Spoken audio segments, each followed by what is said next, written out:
नमस्कार जी, मैं हूं आपका दोस्त और आपका होस्ट जसपाल ढिल्लों। और आज मैं बहुत सारी ईमेल्स का एक ही फोटो ट्यूटोरियल में जवाब देने की कोशिश कर रहा हूं। आमतौर पर कैमरा रॉ को अगर एक्सेस करना हो तो वो ब्रिज से होता है। कोई फोटो जेपेग हो या कैमरा रॉ की हो, अगर उसको कैमरा रॉ में खोलना हो तो पहले हमको ब्रिज में वो फोटो ढूंढनी पड़ती है। फोटो ढूंढ के उसके ऊपर राइट क्लिक करके कैमरा रॉ में जाना पड़ता है। तो किसी ने मुझसे पूछा था क्या फोटोशॉप में ऐसा कोई तरीका है जिससे हम डायरेक्टली कैमरा रॉ एक्सेस कर सकें। तो मैंने वो तरीका ढूंढ निकाला है जनाब। तो पहला यही है, आइए देखते हैं। ये फोटो है साहब। अब इस फोटो को हमने, ये देखिए, एक फोटो को हमने कैमरा रॉ में खोलना है। एक तरीका है फाइल ओपन एज कमांड, देखिए ओपन एज। और अब हम जाएंगे डेस्कटॉप में फोटो ढूंढने के लिए। ये फोटो को अब यहाँ पे जब हम ओपन एज करना है, यहाँ से हम लोगों ने we will have to make sure कि हम कैमरा रॉ चुनते हैं। ये कैमरा रॉ। अब जब हम इसको खोलेंगे तो फोटो सीधी कैमरा रॉ में खुलेगी। अब देखिए ये फोटो सीधी कैमरा रॉ में खुल गई है। तो जिन्होंने ये ईमेल भेजी थी कि क्या फोटो सीधी कैमरा रॉ में खुल सकती है, तो ये जरूर, हम फोटोशॉप से भी कैमरा रॉ एक्सेस कर सकते हैं। अब दूसरा में इसमें एक और दूसरा टिप नंबर 2 इसमें कि कैमरा रो में एक बहुत स्ट्रांग सा फीचर है कि स्किन को सॉफ्ट करने का। तो आइए देखते हैं। यहाँ हम ये तीसरा जो डिटेल वाला हेडर है इसमें जाएंगे और लुमिनेंस नॉइज रिडक्शन में। अब आप गौर से देखिएगा, मैं ये फोटो को, अब देखिए चेहरे पर काफी दाग धब्बे हैं। अगर ऐसी कोई फोटो हो और अगर स्किन को स्मूथ करने के लिए ये देखिए सब, इसकी लुमिनेंस को बढ़ाइए। आप देखिए फोटो काफी ज्यादा सॉफ्ट हो गई है। अब अगर इस फोटो को हम ओपन इमेज करें तो ये फोटोशॉप में खुल जाएगी। तो अब आप देखिए, अब थोड़ा सा काम जो इसके ऊपर बाकी बच गया है, स्पॉट हीलिंग ब्रश का, ये हम यहाँ से अब इस फोटो को बिल्कुल, ये देखिए साहब, कहाँ वो फोटो, कितनी स्किन खराब थी, मतलब प्रोमिनेंट थी, कितना दाग धब्बे थे, और उतनी ही हमने ये स्किन अब सॉफ्ट कर दी है।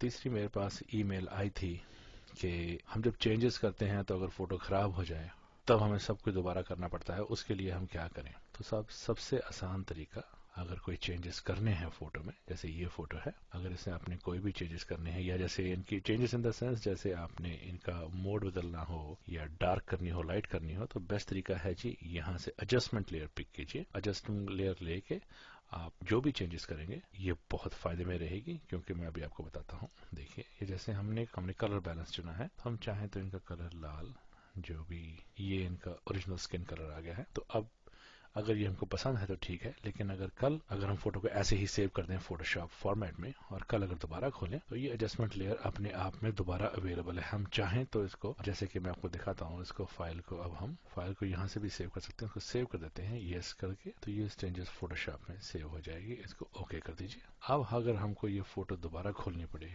ये फोटो अगर हमने दोबारा खोली, तो ये देखिए फिर से वही एडजस्टमेंट लेयर हमारे पास मौजूद है। हम इसको क्लिक करेंगे और अब अगर हम चाहें तो इनको फिर से चेंजेस कर सकते हैं, कोई और टोन में ला सकते हैं।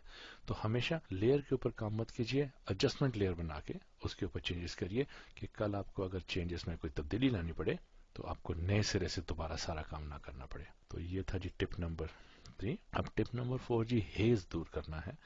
हेज दूर करने का सबसे आसान तरीका क्या है, ये देखिए जी, एक फोटो है, ये दिल्ली की है। दिल्ली की फोटो है ये। अब इसमें देखिए काफी हेज काफी है, जिसको पोल्यूशन की वजह से कहिए या, अब इसकी हेज दूर करने का सबसे आसान तरीका क्या है, बैकग्राउंड लेयर है सबसे पहले तो चीज, जैसे मैं थंब रूल बोलता हूँ कि बैकग्राउंड की कॉपी कीजिए, कभी भी बैकग्राउंड के ऊपर काम मत कीजिए, इसकी कॉपी बना के अब आप यहाँ से फिर वही कर्व्स एडजस्टमेंट लेयर खोलिए। अब ये कर्व्स एडजस्टमेंट लेयर खुल गई है। इसको आपने कुछ नहीं करना है, आपने सिर्फ यहाँ पे ब्लेंडिंग मोड बदल के लिनियर बर्न कर दीजिए। ये देखिए लिनियर बर्न करते ही, ये देखिए ये बिफोर था, ये आफ्टर है, ये बिफोर है, ये आफ्टर है। लिनियर बर्न करते ही जो पीछे धुंध वगैरह थी वो धुल गई है। अगर आपको लगता है ये फोटो ठीक है तो ठीक है, अगर आपको लगे कि ग्रास, इसकी घास और काफी ज्यादा सैचुरेट हो गए हैं तो कोई बात नहीं। आप इसकी जो मास्क है, एडजस्टमेंट लेयर की एक और खूबी है कि ये बाय डिफॉल्ट मास्क के साथ आते हैं। अगर ये मास्क है तो इस मास्क के ऊपर क्लिक कीजिए, ब्लैक एंड व्हाइट कलर लेके, default colour black and white है, ब्लैक कलर लेके ब्रश लीजिए, सॉफ्ट ब्रश लीजिए बड़ा साइज, और आप, अब हम जब पेंट फोटो के ऊपर करेंगे, लेकिन पेंट एक्चुअल में मास्क के ऊपर हो रहा है। आप देखिए जब मैं इसको पेंट करता हूँ तो ये देखिए दोबारा से वही कलर घास का वापस आ गया। अगर आप यहाँ देखिए, ये देखिए इस वक्त मास्क के ऊपर यहाँ पेंट हुआ है। तो साहब ये था टिप नंबर 4 कि कैसे हेज को दूर किया जाए। किसी ने ये पूछा था तो मैंने बड़ी मुश्किल से इंटरनेट में जाके ये फोटो ढूंढ के निकाली है। अगर ये फोटो आपकी है तो जरूर मुझे ईमेल कीजिएगा, मैं आपको इसका क्रेडिट दूंगा। अब 5वीं और आखिरी टिप, एक कलर कास्ट रिमूव करने का मैंने एक तरीका बताया था, लेकिन एक और भी कोई तरीका पूछ रहे हैं, सबसे आसान जो हमेशा याद रहे वो तरीका। तो चलिए साहब, ये फोटो है। अभी देखिए फोटो तो बहुत अच्छी है, लेकिन ये फोटो में अगर आप देखिए तो कास्ट है, येलो कास्ट है। अब हम येलो कास्ट करने के लिए क्या करेंगे, फिर से कॉपी बना लीजिए, सॉरी नई कॉपी नहीं, सॉरी जी, इसी की कॉपी बना लीजिए, कंट्रोल जे कीजिए या ड्रैग करके नई कॉपी। अब आप जाइए image, adjustments and match colour. अब मैच कलर में आपको कोई भी एडजस्टमेंट्स करने की जरूरत नहीं है, कोई फिगर्स बदलने की जरूरत नहीं है। ये जो न्यूट्रलाइज का बटन आप देखें, सिर्फ इसे चेक कीजिए और देखिए क्या कमाल होता है।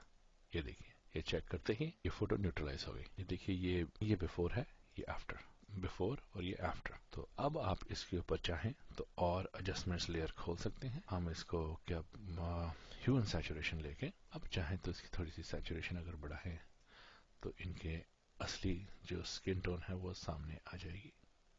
ये देखिए जी। तो अगर मैं इन दोनों को एक साथ देखें, ये ओरिजिनल लेयर थी, हमने ह्यू और सैचुरेशन ये बना दिया है। तो ये थे हुजूर आज के 5 स्टेप। मैं हूं आपका दोस्त जसपाल ढिल्लों। अगर आपको मेरे ट्यूटोरियल्स पसंद आते हैं तो आप इनको सब्सक्राइब जरूर कीजिए। सब्सक्राइब करने का एक फ़ायदा है कि आपको मेरे ट्यूटोरियल्स ढूंढने के लिए जाना नहीं पड़ेगा। जब भी मैं कोई नया ट्यूटोरियल अपलोड करूंगा तो आपको नोटिफिकेशन आ जाएगी और आप मेरे ये ट्यूटोरियल्स अपने कोवर्कर साथियों के साथ भी बांटिए। और मेरा ईमेल एड्रेस ये आपके सामने है। अगर किसी तरीके का कोई भी प्रश्न हो फोटोशॉप से संबंधित तो मुझे ज़रूर ईमेल कीजिए, मैं जल्दी से जल्दी आपके क्वेश्चन को एड्रेस करने की कोशिश करूंगा। So until we meet next in the next tutorial, God bless and good bye.